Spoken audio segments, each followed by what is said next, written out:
The last few years were tough. A lot of individuals, because of the pandemic, felt more and more isolated and depressed, especially amongst male teenagers, including me. I felt like we've all been kind of stuck in place without a real destination in sight. And for me, there's an escape in music.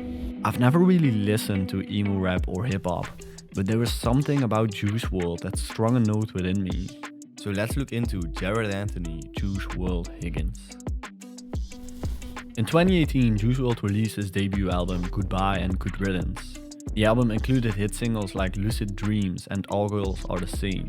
He followed up in 2019 with his second studio album, Death Race for Love, which also would be the last album to be released during his lifetime. Juice WRLD walked in the footsteps of XXX and Lil Peep, but he extended the genre of emo-rap way beyond their imagination. Born in the suburbs of Chicago, Juice WRLD started his following on Soundcloud with yielding lyrics that touch on heartbreak and broken feelings. He noticed it was something on which teenagers would gravitate to. He himself couldn't connect with the lyrics about fast cars and luxury. He wanted to create music that felt personal to him. Depression, addiction, heartbreak, these are human characteristics. Juice's drug abuse began in the 6th grade. He tried to break free, but heartbreak, depression and anxiety caused him to relapse. It wasn't until meeting his girlfriend Ellie Lottie when he began to feel in control of his life. At the age of 18, he was thrust into the spotlight after the world caught wind of Lucid Dreams.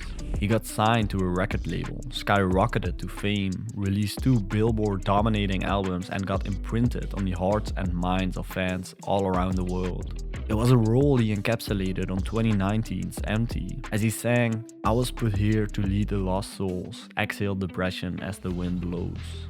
It was one of countless times where he spoke about music's restorative capabilities and his part in all of it. And while rap music still glamorizes sex, violence and drugs, it slowly shifted towards tackling real issues. There was a genre being born within rap music, a genre led by XXX, Lil Peep and Juice WRLD. In 2018, Spotify named emo-rap its fastest growing genre. Juice WRLD achieved the most mainstream success of any artist in the subgenre.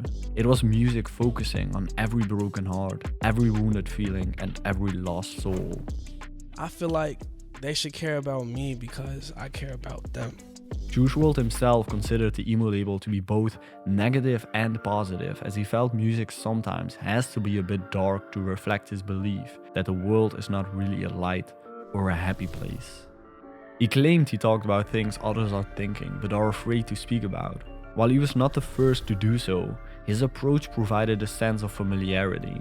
Juice found strength in his own pain and vulnerability, and this clicked with the adolescents of today. The aesthetic of emo, where many young adults struggle with depression, suicidal thoughts and loneliness, it was something that Juice WRLD knew and was eager to address from his perspective. As the popularity of emo-rap rose, so did Juice WRLD, but not in a positive way necessarily. Emo-rap was accused of glorifying drugs such as fentanyl, Xanax or codeine following the death of Lil Peep. It created a unique aesthetic of high-end streetwear meets high fashion, with face tattoos, hair dyed in wild colors, and especially prescription drugs.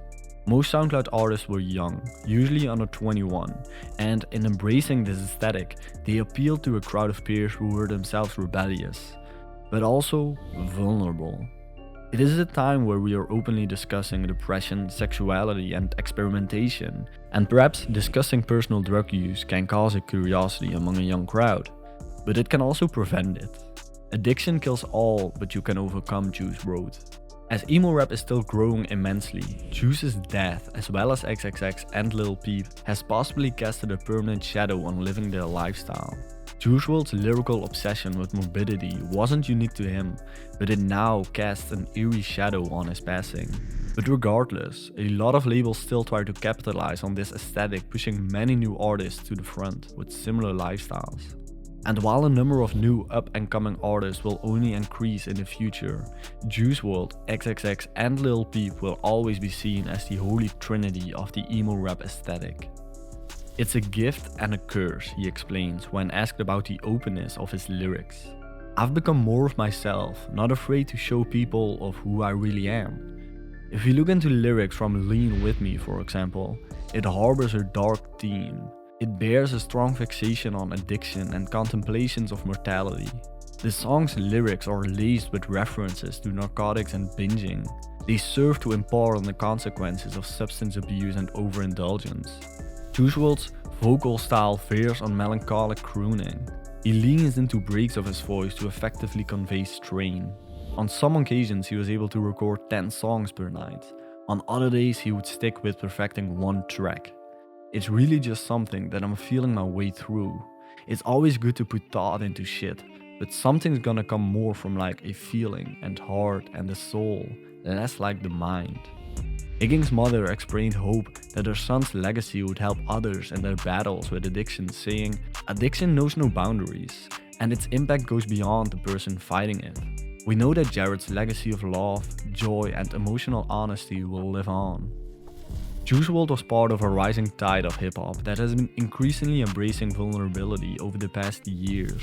Young men should be able to vent and discuss their fears and frustrations, and Emo-Rap facilitates that. According to Teen Mental Health, 1 in 5 young people suffer from a mental illness, and for many, music can be a creative outlet. Juice WRLD was an idealist in an industry rooted in cynicism. He was known to conclude his shows with a rousing inspirational speech. So it's fitting to end this video with the immortal words that brought the curtain down on his last ever show. Y'all could do whatever the fuck you want to do in this life. Whether you want to be a rapper, an actor, a doctor, a lawyer, whatever the fuck you want to be, you can do that shit. So go out there, put in the work and do that shit. I fucking love y'all. Juice WRLD until the world blows.